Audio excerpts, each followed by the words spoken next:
Welcome to McPlum, simple solutions served daily. In this video, I will explain how to connect your Wix Watch to your phone. First, you'll want to download the official Wix Watch application from your phone's App Store.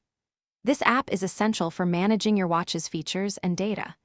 Make sure your phone's operating system is updated to its latest version to ensure smooth compatibility.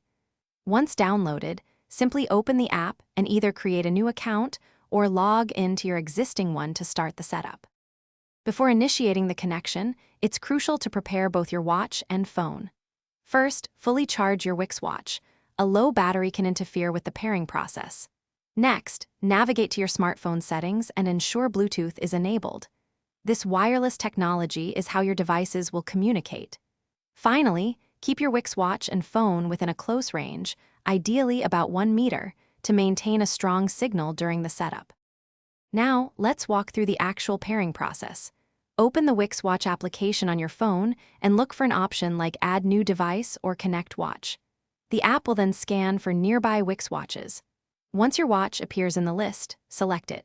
You'll likely receive a pairing request on both your watch and your phone. Simply confirm this request on both devices to establish the connection. This usually takes just a few moments. If you encounter any difficulties, don't worry, there are a few simple troubleshooting steps. First, try restarting both your Wix Watch and your phone, then attempt the pairing process again. Also, ensure no other active Bluetooth devices are nearby that might interfere with the connection. If problems persist, consult your Wix Watch user manual for specific model-related instructions or visit the support section within the app. You'll be connected in no time. Thanks for watching. Stay juicy and subscribe.